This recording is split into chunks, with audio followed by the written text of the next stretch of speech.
El verano de 1552 se había convertido en otoño, y el aire sobre el río Bulgar traía las primeras punzadas de frío. En las colinas que rodeaban Kazán, un ejército más grande que cualquier cosa que estas tierras hubieran visto jamás se extendía como una marea oscura por la tierra. 150.000 hombres, soldados rusos, caballería cosaca, auxiliares tártaros que se habían vuelto contra los suyos, ingenieros alemanes con sus cañones y pólvora, y sacerdotes portando iconos bendecidos en las catedrales de Moscú. En el centro de todo, observando desde debajo de un pabellón de seda bordado con el águila bicéfala, estaba sentado un joven de apenas 22 años, coronado de oro y furia. Iván IV, Iván Vasilovich, incluso el Terrible. No había venido a negociar. No había venido a aceptar tributos ni juramentos vasallos. Había venido a borrar Kazán del mapa, a aplastar la maldición que había atormentado las tierras rusas desde los días de la Horda de Oro, a transformar una fortaleza musulmana en una ciudad rusa, y para demostrar que Moscú, no los fragmentos del imperio mongol, gobernaría estos ríos, estos bosques, estos interminables escalones. Tras las enormes murallas de madera y las murallas de tierra de Kazán, 40.000 almas contemplaban las líneas de asedio rusas y sabían que algo definitivo había llegado. El Karnate de Kazán era el último de los grandes estados sucesores tártaros, aún invicto, aún libre. Durante 300 años, estas murallas se habían mantenido en pie. El Khan mongol había gobernado desde esta fortaleza. El tributo había fluido de los príncipes rusos a los señores tártaros. Miles de esclavos habían cruzado estas puertas, pero ahora la balanza había cambiado. Moscú se había fortalecido. Los mongoles se habían debilitado. E Iván había traído consigo no solo espadas y lanzas, sino algo a lo que los defensores nunca se habían enfrentado antes: artillería de asedio europea, minas explosivas y la fría determinación de un zar que creía que Dios mismo había comandado esta guerra. Los tártaros lo llamaban el zar loco. Los rusos lo llamaban Grozny, el terrible, el imponente, el que hace temblar a los hombres. Dentro de Kazán, Khan Yadagar Mechmud y sus guerreros afilaron sus sables y se prepararon para defender no solo una ciudad, sino el último vestigio de un imperio que una vez gobernó la mitad del mundo. Lo que sucediera en las semanas siguientes decidiría si el futuro pertenecía a la media luna o a la cruz, al escalón o al bosque, a los descendientes de Genghis Khan o a los herederos de los Rus. Esta es la historia del asedio que puso fin a 3 siglos de dominio tártaro sobre Rusia. Esta es la historia de la batalla que forjó un imperio. Esto es Kazán, 1552. Para entender por qué Iván trajo una fuerza tan abrumadora contra Kazán, debes entender lo que Kazán significaba para Rusia. No era simplemente otra fortaleza enemiga. Era el símbolo de 300 años de subyugación, humillación y rabia. En 1237, las hordas mongolas de Batukán arrasaron los principados de Rus como un reguero de pólvora sobre la hierba seca. Ciudad tras ciudad cayeron. Riazán ardió. Vladimir ardió. Kiev, el Tim, el Kandin, madre de las ciudades rusas, quedó reducida a escombros y cadáveres. Los príncipes rusos que sobrevivieron se arrodillaron y rindieron tributo a la Horda Dorada. Durante generaciones, los jóvenes rusos viajaron a Sarai, en el Volga, para recibir sus patentes de gobierno del Khan mongol. Las tierras rusas fueron saqueadas en busca de esclavos. La riqueza rusa fluyó hacia el este para alimentar a las cortes tártaras, pero la Horda Dorada, como todos los imperios, se fracturó. Para la década de 1440, se había dividido en sus sucesores Carnates, Crimea, Astracán, Kazán y Sibir. De estos, Kazán era el más peligroso para Moscú. Se asentaba sobre el Bular, controlando las rutas comerciales fluviales que conectaban el Báltico con el Caspio. Asaltaba territorios rusos con regularidad, llevándose cautivos para venderlos en los mercados de esclavos del este. Se alió con Lituania cuando le convenía, con Crimea cuando era rentable, con Moscú solo cuando se veía obligada. Kazán era próspera. Sus mercados bullían con pieles de Siberia, sedas de Persia, grano de las escaleras. Sus gobernantes descendían del mismísimo Genghis Khan. Sus guerreros eran jinetes legendarios, maestros del arco compuesto y de las incursiones repentinas. Sus murallas eran gruesas murallas de madera reforzadas con tierra, a prueba de las armas de asedio de la época. Pero lo más importante, Kazán era un recordatorio. Cada príncipe ruso que pagaba tributo a los señores Teta, cada aldea incendiada por los asaltantes Teta, cada familia que perdía hijos e hijas en los mercados de esclavos, todo apuntaba a Kazán. La ciudad era una herida que no cerraba. Iván IV heredó una Rusia diferente a la que conocieron sus antepasados. Su abuelo, Iván III, se había negado a pagar tributo a la moribunda Horda de Oro. Su padre, Vasili III, había consolidado el poder, absorbiendo principados rivales en la órbita de Moscú. Cuando Iván ascendió al trono en 1533, a la edad de 3 años, Rusia ya no era una colección de príncipes pendencieros. Se estaba convirtiendo en un estado unificado, centralizado bajo Moscú, cada vez más seguro de su fuerza. Pero la infancia de Iván fue brutal. Su padre murió siendo joven. Familias boyardas rivales luchaban por el control de la regencia, ignorando al boyardo, excepto cuando necesitaban usar su nombre. Ian aprendió pronto que el poder era la única seguridad, que la misericordia era debilidad, que los enemigos te destrozarían si les dabas la oportunidad. Cuando finalmente tomó el control personal a los 17 años, lo hizo con venganza. En 1547, Iván se coronó no como gran príncipe de Moscú, sino como zar de toda Rusia. El título fue deliberado. Zar era la forma rusa de César, el título de los emperadores. Declaraba que Moscú no era un principado más, sino el heredero de la propia Roma, la tercera Roma, el defensor del cristianismo ortodoxo contra el occidente católico y el oriente musulmán. Y el primer acto de Iván como zar fue mirar hacia el este, hacia Kazán. Kazán, en la década de 1550, era una ciudad de quizás 100.000 almas, compuesta por musulmanes del pueblo ruso Fine-Nixit y una pequeña población de cristianos ortodoxos que habían sido absorbidos por la estructura multiétnica de Karnate.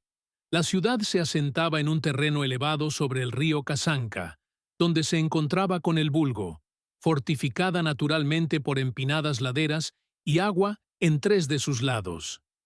Las murallas eran formidables, empalizadas masivas de madera, reforzadas con murallas de tierra, 13 torres, múltiples puertas y un foso profundo en el lado de tierra. Dentro de la fortaleza, el palacio del Khan se alzaba junto a mezquitas con altísimas minuetas. Los mercados vendían de todo, desde pieles hasta esclavos. La guarnición, aunque más pequeña que el ejército de Iván, era experimentada y segura de sí misma.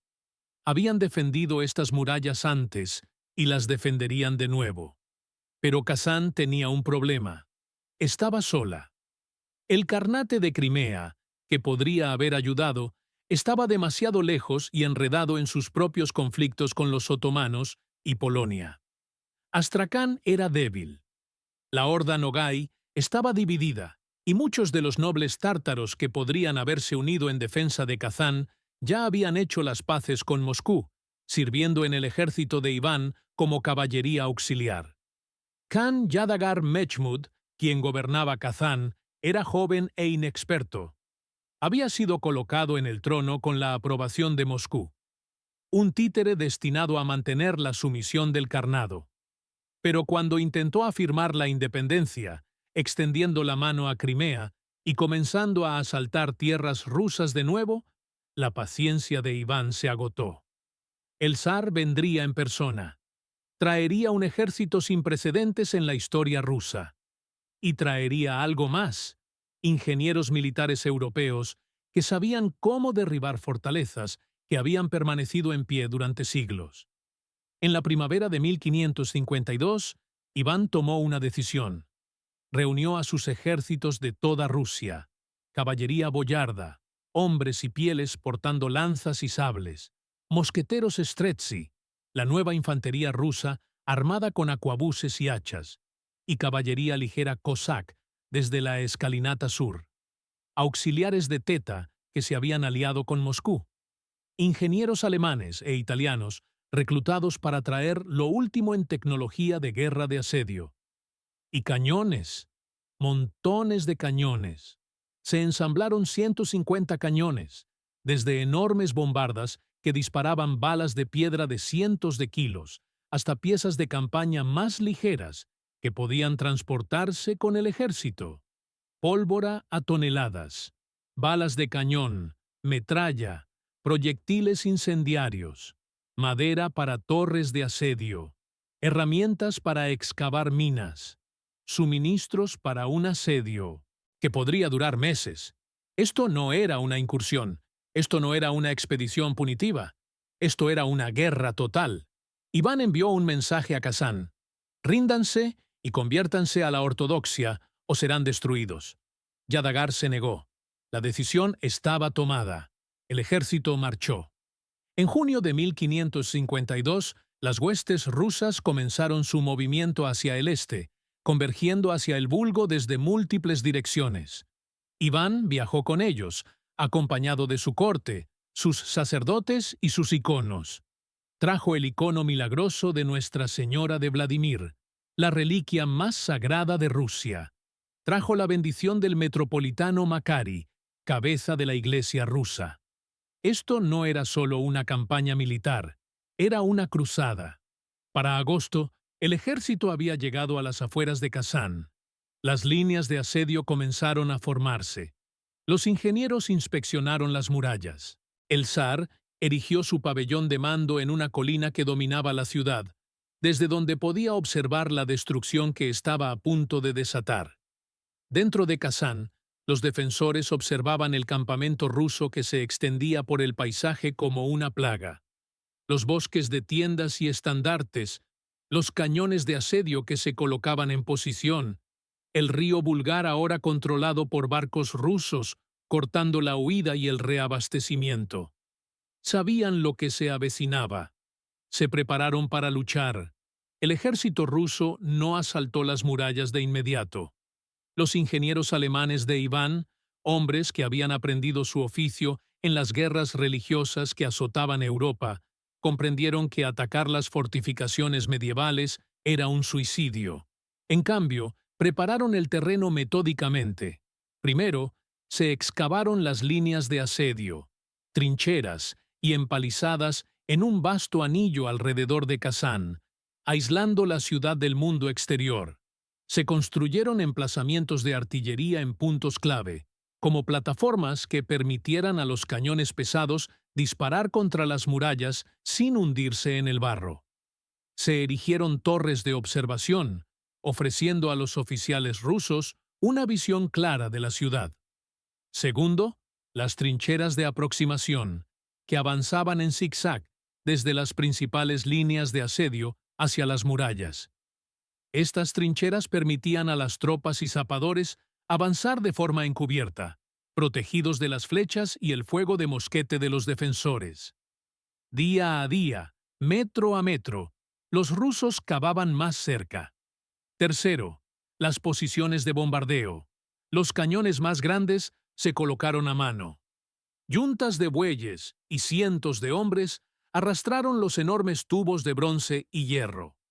Los ingenieros calcularon ángulos y alcances. Se prepararon cargas de pólvora. Se apilaron balas de piedra en pirámides cerca de cada cañón. Los defensores no se quedaron de brazos cruzados. Las incursiones estallaban desde las puertas al amanecer y al anochecer. La caballería tártara se lanzaba con estruendo a atacar las posiciones rusas antes de retroceder a un lugar seguro. Los arqueros en las murallas disparaban contra cualquiera que se acercara. La guarnición intentaba interrumpir las obras de asedio, quemando trincheras de aproximación, clavando cañones, matando ingenieros. Pero los rusos seguían avanzando. Por cada trinchera quemada, se cavaban dos más. Con cada incursión, el cerco se estrechaba un poco más. La cantidad era abrumadora. Los 40.000 defensores de Kazán, incluyendo civiles, se enfrentaban a 150.000 sitiados. No llegaba ninguna fuerza de relevo, ningún ejército marchaba para rescatarlos. Estaban solos. El 23 de agosto, Iván dio la orden. Comenzó el bombardeo. El sonido fue como el fin del mundo. 150 cañones hablaron a la vez. Un trueno retumbante que resonó entre la gente común y sacudió el suelo. Bolas de piedra de 136 kilolícual se estrellaron contra los muros de madera, astillando vigas de roble que habían permanecido en pie durante generaciones. Cañones más pequeños disparaban metralla contra los defensores en las murallas, convirtiendo a los hombres en niebla roja. Proyectiles incendiarios rebotaban sobre las murallas y estallaban dentro de la ciudad, provocando incendios en las casas de madera apiñadas dentro de la fortaleza. El bombardeo continuaba día y noche. Los rusos organizaron sus cañones en baterías rotativas para que el estruendo nunca cesara. Los defensores que intentaban dormir se mantenían despiertos por los constantes estruendos. Los heridos gritaban. Los edificios se derrumbaban. Secciones de la muralla comenzaron a ceder y agrietarse bajo el incesante embate. Dentro de Kazán, Khan Yadagar se movía entre sus tropas intentando mantener la moral. Los imanes dirigían las oraciones en las mezquitas. Los guerreros afilaban sus armas y juraban defender la ciudad hasta el final. Las familias se acurrucaban en los sótanos, tapándose los oídos para protegerse del rugido de las armas. Pero los tatas no estaban indefensos. Conocían estas murallas mejor que nadie. Remendaban las brechas con madera y tierra tan rápido como los rusos las abrían. Construyeron empalizadas interiores tras las secciones dañadas, creando defensas estratificadas. Apostaron a sus mejores arqueros en puntos clave, eliminando a los ingenieros rusos que se acercaban demasiado. Y se llevaron su propia sorpresa: túneles secretos. Mientras los cañones rugían arriba, otra batalla se libraba bajo tierra. El ingeniero jefe de Iván, un sajón llamado Rosmisile, propuso una táctica que resultaría decisiva: la minería. El concepto era simple pero brutal: cavar túneles bajo las murallas enemigas, llenarlos de pólvora y volar secciones de la fortificación por los aires. Era una técnica perfeccionada en las guerras italianas y ahora importada a las fortificaciones rusas. Rosmisile organizó equipos de zapadores, hombres que excavaban la tierra por turnos las 24 horas del día, excavando hacia los cimientos de Kazán. El trabajo era agotador y mortal. Los túneles se derrumbaban, enterrando a los hombres vivos. Los defensores, al oír las excavaciones bajo sus pies, cavaron contraminas, intentando entrar en los túneles rusos y luchar bajo tierra en la oscuridad. Lo que siguió fueron algunos de los enfrentamientos más extraños del asedio. Combates cuerpo a cuerpo en estrechos pasajes de tierra iluminados por antorchas, hombres apuñalándose y golpeándose en la oscuridad, disputando por el control del campo de batalla subterráneo. Los rusos inundaron las contraminas Tata con agua. Los Tata intentaron ahuyentar a los zapadores rusos, pero el misil de Ross fue implacable. Identificó los puntos clave: la torre itálica en la esquina noroeste, la torre del sultán que defendía el acceso a la puerta principal y el suministro de agua.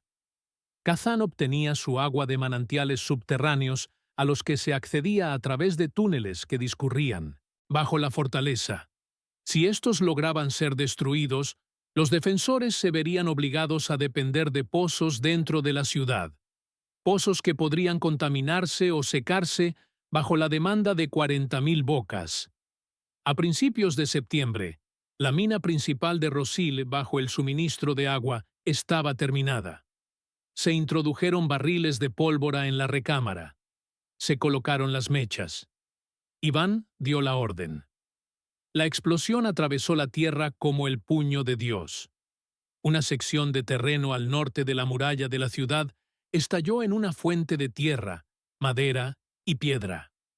Los manantiales subterráneos que alimentaban el sistema de agua de Kazán fueron arrasados. Cuando el polvo se asentó, un cráter de 9 metros de profundidad marcó el lugar donde había estado el túnel. Dentro de Kazán cundió el pánico. El agua se había agotado. Los pozos dentro de la fortaleza tendrían que abastecer a todos. El racionamiento comenzó de inmediato, pero todos sabían lo que esto significaba. El tiempo ya no corría a su favor. Mientras se preparaban las minas, los ingenieros de Iván construyeron algo más. Una torre de asedio móvil más alta que las murallas de Kazán, blindada con pieles empapadas en agua para resistir el fuego, equipada con puentes levadizos que podían lanzarse sobre las murallas. Su construcción tardó semanas. Se extraía madera de los bosques cercanos y se transportaba hasta las líneas rusas. Los carpinteros trabajaban sin descanso. Los tártaros observaban cómo se alzaba la torre y comprendían su propósito. Cuando avanzara, las tropas rusas irrumpirían en las murallas, sorteando las puertas por completo. Los defensores prepararon contramedidas, amontonaron piedras, agua hirviendo, brea, cualquier cosa que pudiera arrojarse sobre los atacantes. Reforzaron la sección de la muralla a la que se acercaría la torre. Rezaron. Pero la torre no era la única amenaza. Rosmisile había terminado 2 minas más, una bajo la torre itálica y otra cerca de la puerta Ask. Ambas estaban cargadas de pólvora y listas para explotar. El momento sería crucial.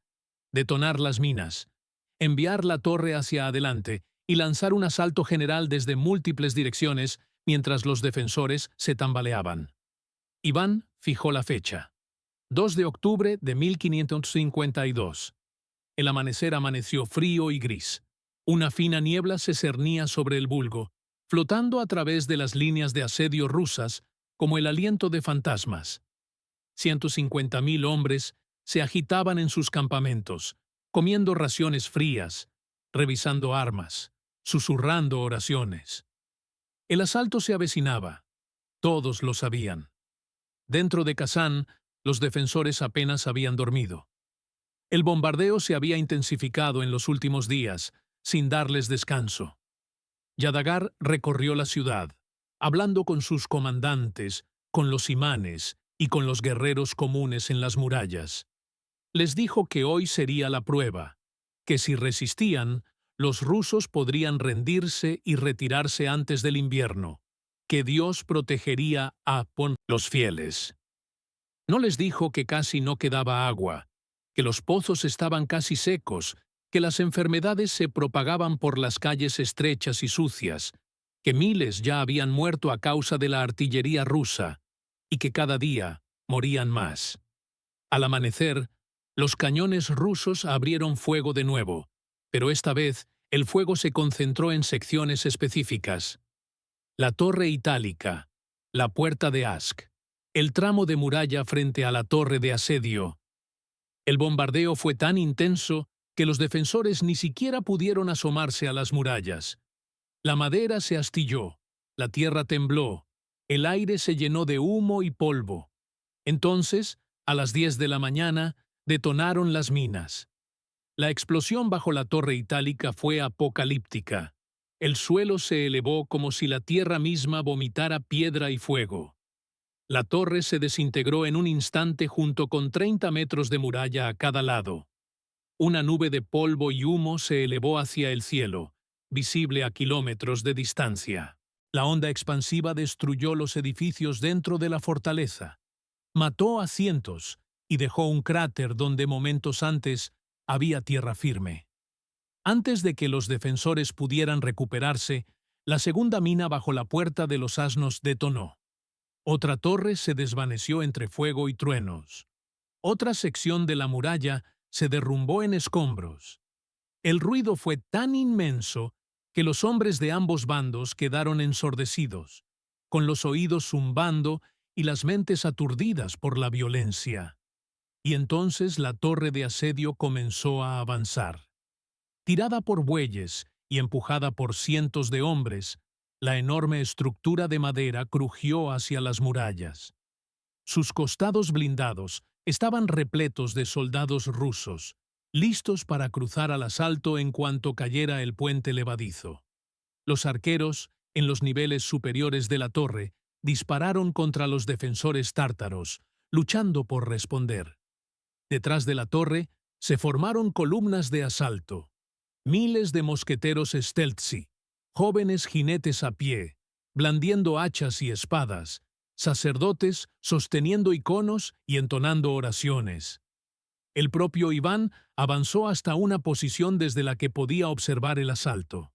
Iba montado en su caballo, con la armadura completa y la corona del monarca en la cabeza, rodeado de sus guardaespaldas. Levantó la mano y dio la señal. El asalto comenzó.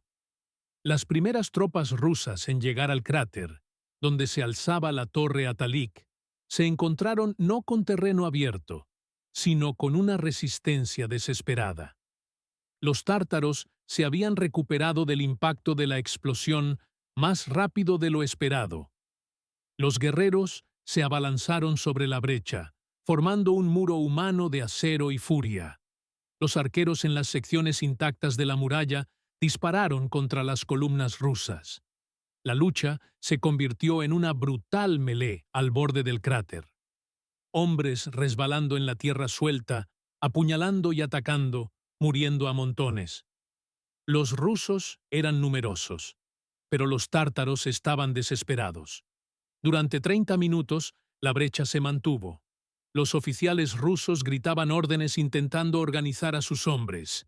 Pero el asalto se había convertido en una reyerta caótica. Los cuerpos se amontonaban al borde del cráter. El avance se detuvo. Entonces llegaron los stelzi en masa. Fila tras fila de mosqueteros marcharon hacia adelante, formando líneas de fuego a corta distancia y disparando una descarga tras otra contra los defensores tártaros. El rugido de cientos de arabus disparando a la vez era ensordecedor. El humo cegó a todos, pero cuando se disipó, la brecha en la línea tártara era visible. Los defensores se replegaban. Los rusos avanzaron a toda velocidad, trepando por los escombros, adentrándose en la brecha. Una vez dentro, giraron a izquierda y derecha, arrollando las murallas y atacando a los defensores por la retaguardia. Secciones de la muralla que habían resistido el asalto frontal se derrumbaron cuando los tártaros fueron alcanzados desde dos direcciones a la vez. En ese mismo instante, la torre de asedio alcanzó la muralla occidental. El puente levadizo se derrumbó con estrépito y los soldados rusos se precipitaron, profiriendo gritos de guerra, inundando las murallas como una inundación. Los tártaros lucharon cuerpo a cuerpo, empujando contracorriente, lanzando todo lo que pudieron agarrar. Piedras, vigas rotas, cuerpos. Durante unos minutos, pareció que los defensores podrían hacer retroceder a los rusos. La lucha en el estrecho paso fue tan intensa que los hombres fueron empujados desde las murallas a ambos lados, cayendo muertos en las calles o en la zanja exterior de la fortaleza. Un comandante tártaro, cuyo nombre se ha perdido en la historia, lideró un contraataque que obligó a la primera oleada de rusos a retroceder hasta la propia torre. Pero la cantidad era abrumadora. Más rusos cruzaron el puente levadizo. Más subieron por las escaleras que se estaban extendiendo a lo largo de la muralla occidental. Los tártaros no podían estar en todas partes a la vez. Se abrieron brechas. Aparecieron estandartes rusos en las murallas, plantados por soldados que murieron momentos después, pero que habían marcado el avance. Mientras las brechas y el asalto a la torre absorbían la atención de ambos bandos, una tercera columna rusa se dirigía hacia la puerta de Ask. La mina había destruido parte de la estructura de la puerta, pero los tártaros habían bloqueado la entrada con madera y carros volcados. Un ariete ruso, protegido por un cobertizo de madera con ruedas, se acercó a la barricada y comenzó a golpear. Los defensores vertieron agua hirviendo y se abalanzaron sobre el cobertizo. Dispararon flechas y balas de almizcle contra la tripulación que operaba el ariete. Algunos hombres murieron, pero otros ocuparon sus lugares. El ariete seguía balanceándose. ¡Bum! ¡Bum! ¡Bum! La barricada se astilló, cedió, se derrumbó hacia adentro. Las tropas rusas entraron en tropel por la puerta como agua por una presa rota. Se desplegaron por las calles, enfrentándose a los defensores tártaros en un brutal combate cuerpo a cuerpo entre los estrechos callejones y las casas de madera. La batalla se trasladó de las murallas a la propia ciudad, casa por casa, calle por calle. A medida que los rusos penetraban más profundamente en Kazán, comenzaron a estallar incendios, ya sea provocadas deliberadamente por los defensores que intentaban crear obstáculos o accidentalmente por lámparas volcadas y brasas esparcidas. Las llamas se propagaron rápidamente por las densas estructuras de madera. En una hora, distritos enteros estaban en llamas. El humo se volvió tan denso que los soldados de ambos bandos apenas podían ver. Los hombres se tambaleaban por las calles, tosiendo, luchando a ciegas. El rugido de las llamas se mezclaba con los gritos de los heridos y el entrechocar del acero. Kazán se estaba convirtiendo en un infierno. El Khan Yadagar reunió a sus fuerzas restantes cerca de la mezquita central, intentando organizar una última resistencia. A su alrededor se reunieron los mejores guerreros, hombres que habían luchado en cada defensa de las murallas y que no tenían nada que perder. Formaron una posición defensiva, barricando las calles, preparándose para dar la vida lo más cara posible. Pero la marea rusa era imparable.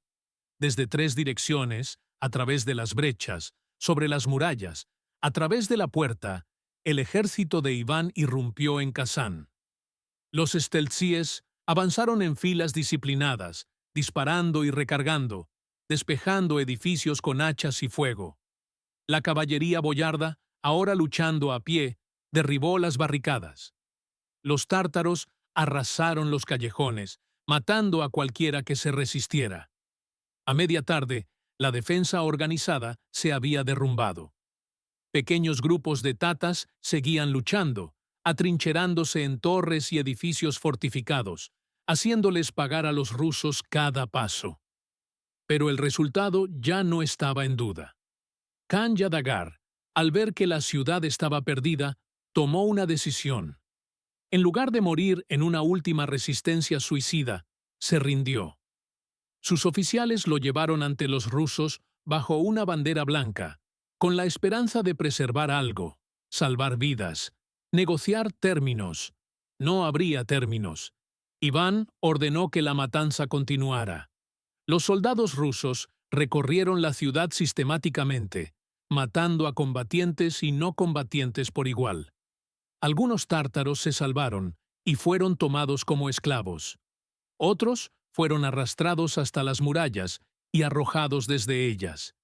La masacre se prolongó hasta la noche, hasta que las calles corrieron en sangre y los sacerdotes rusos finalmente convencieron a Iván de ordenar el alto. Al anochecer, Kazán había caído. El último kanato tártaro independiente de los bulares ya no existía. La fortaleza que se había mantenido en pie durante siglos, que había dominado las pesadillas rusas durante generaciones, era una ruina humeante llena de cadáveres. En la mañana del 3 de octubre, Iván IV entró a pie en Kazán. Cruzó las puertas destrozadas con sus galas, seguido de sacerdotes que portaban iconos y cantaban himnos de acción de gracias. Tras ellos, el ejército ruso, exhausto, ensangrentado, pero victorioso. El zar se dirigió a la mezquita central, donde inmediatamente se erigió una cruz ortodoxa de madera. Se arrodilló y rezó, dando gracias a Dios por la victoria, dedicando la conquista a la Virgen María. A su alrededor, la ciudad aún ardía. Había cadáveres por todas partes. Guerreros tártaros, soldados rusos, civiles atrapados en el fuego cruzado. El hedor a muerte y a madera quemada lo cubría todo. Iván ordenó derribar la mezquita y construir una catedral en su lugar. El tesoro del Kanato fue confiscado y cargado en carros. Yadagar fue llevado encadenado a Moscú, donde finalmente se convertiría a la ortodoxia y viviría el resto de sus días como un noble menor al servicio del zar. Un humillante recordatorio de lo que les sucedía a quienes desafiaban el poder ruso. La población tarta de Kazán fue reasentada a la fuerza fuera de la ciudad en ruinas. Se trajeron colonos rusos para repoblarla. Kazán se convertiría en una ciudad rusa, una ciudad ortodoxa, el pilar del control ruso sobre el Bular y la puerta de entrada al este.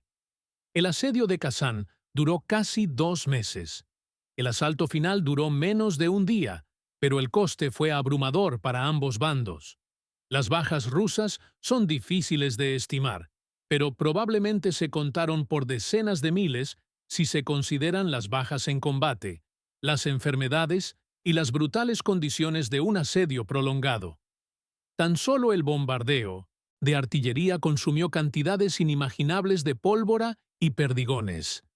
Las minas requirieron meses de trabajo por parte de hombres que a menudo morían en derrumbes de túneles o combates subterráneos. Para los tatas, las pérdidas fueron catastróficas. De las 40.000 personas que se encontraban en Kazán al inicio del asedio, quizás la mitad murió, ya sea en el bombardeo, el asalto o la masacre posterior.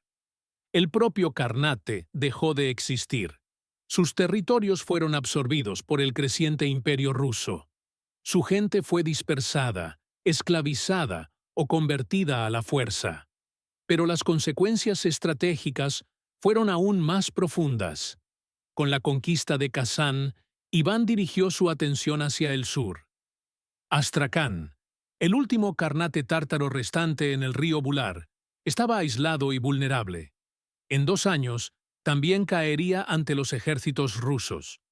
Todo el río Bulgar, desde los bosques del norte hasta el mar Caspio, estaba ahora bajo control ruso. Esto fue transformador. El Bular era una de las grandes rutas comerciales de Eurasia, conectando el Báltico con Oriente. El control del río significaba el control del comercio, los impuestos y la circulación. Los comerciantes rusos podían ahora comerciar directamente con Persia y Asia Central, sin pagar tributo a los intermediarios tártaros. El poder militar ruso podía proyectarse al este y al sur sin preocuparse por ataques por la retaguardia. La conquista de Kazán abrió las puertas a Siberia.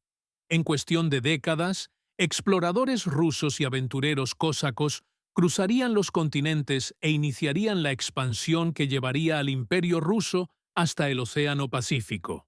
Los cimientos de Rusia como potencia euroasiática, que se extendía por 2 continentes, se asentaron sobre las ruinas de Kazán. Para Iván, Kazán era una prueba de concepto. Había demostrado que un Estado ruso unificado, equipado con tecnología militar europea e impulsado por el fervor religioso, podía derrotar a cualquier vecino. Había roto el control psicológico que los mongoles habían mantenido sobre la conciencia rusa durante 3 siglos. Los príncipes rusos ya no se inclinarían ante los khans tártaros. Los tributos ya no fluirían hacia el este. Los roles se invirtieron. Moscú era el centro del poder. Ahora los tártaros eran súbditos o enemigos, no amos. Iván construyó una catedral en la Plaza Roja de Moscú para conmemorar la victoria. La Catedral de la Intercesión del Santísimo Teótico en el Foso, más conocida como la Catedral de San Basilio. Se decía que sus cúpulas bulbosas, de un colorido intenso y cada una diferente, representaban las fortalezas capturadas de Kazán. Aún se alza allí, un monumento al asedio que lo cambió todo. Pero la victoria tuvo un precio para el alma de Iván. La brutalidad del asedio, las masacres, las conversiones forzadas. Estos se convirtieron en patrones que definirían su reinado. En los años siguientes, Iván se volvería más paranoico, más brutal, más dispuesto a usar el terror como herramienta de gobierno. El hombre que entró triunfante en Kazán moriría décadas después solo, temiendo haber matado a su propio hijo en un ataque de ira. En los días posteriores a la caída de Kazán, mientras los incendios se extinguían y el ejército ruso comenzaba a organizar su saqueo y a prepararse para la marcha a casa, un extraño silencio se apoderó de las ruinas. El bombardeo había cesado, los gritos habían cesado, el entrechocar del acero había cesado. Lo que quedaba era un paisaje de devastación, muros destrozados, torres derrumbadas, calles repletas de escombros y cadáveres. El río Kazanka corría oscuro por la ceniza. Las mezquitas estaban en silencio. Sus minaretes fueron derribados o coronados con cruces ortodoxas. Donde se alzaba la gran fortaleza de los canes tártaros, ahora solo quedaba el cascarón roto de una ciudad conquistada, esperando ser reconstruida a imagen de sus conquistadores. Los soldados rusos caminaron por las calles en cuestión de días, exhaustos por la intensidad de la lucha, aturdidos por la magnitud de su victoria. Algunos saquearon, otros rezaron, otros simplemente se sentaron entre las ruinas con la mirada perdida, intentando procesar lo vivido. Los sacerdotes oficiaron servicios sobre fosas comunes. Se erigieron iconos donde antes había mezquitas. La transformación comenzaba de tártaro a ruso, de musulmán a ortodoxo, de carnita a provincia. Y en Moscú, cuando llegó a la capital la noticia de la caída de Kazán, las campanas de las iglesias repicaron durante horas. Multitudes se congregaron en las plazas, llorando de alivio y alegría. Durante 300 años, la sombra del yugo mongol se cernió sobre Rusia. Ahora, por fin, se disipaba. El 4 de octubre de 1552, al extinguirse finalmente la última resistencia en Kazán, Iván el Terrible se alzaba sobre lo que quedaba de la muralla occidental de la ciudad. Tras él, sus estandartes ondeaban con el frío viento otoñal. Ante él, el río fluía como siempre, indiferente a los imperios que surgían y caían en sus orillas. Había ganado. El Carnate estaba destruido. La conquista estaba completa. La puerta hacia el este estaba abierta. Pero al contemplar las ruinas humeantes de Kazán, el joven zar comprendió algo que marcaría el resto de su reinado. El poder no se basaba en la misericordia ni en la negociación. Se basaba en el miedo, en una fuerza abrumadora, en la voluntad de hacer lo que fuera necesario para someter a los hombres. El asedio de Kazán había demostrado que Rusia podía conquistar. La pregunta ahora era ¿hasta dónde llegaría esa conquista? Tras él, se acercó un sacerdote con un icono.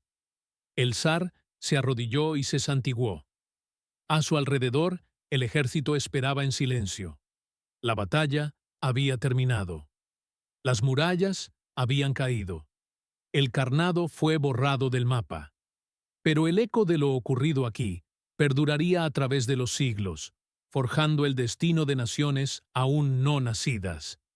Al ponerse el sol el 4 de octubre de 1552, la era del dominio tártaro sobre Rusia murió con las llamas que consumieron Kazán. Lo que resurgió de aquellas cenizas fue un imperio que nunca dejaría de expandirse, nunca dejaría de conquistar, nunca olvidaría la lección aprendida en las calles ensangrentadas del último Carnita, que la piedad era debilidad y que solo la victoria total podía garantizar la supervivencia. El asedio de Kazán había terminado. La transformación de Rusia en una potencia imperial apenas comenzaba.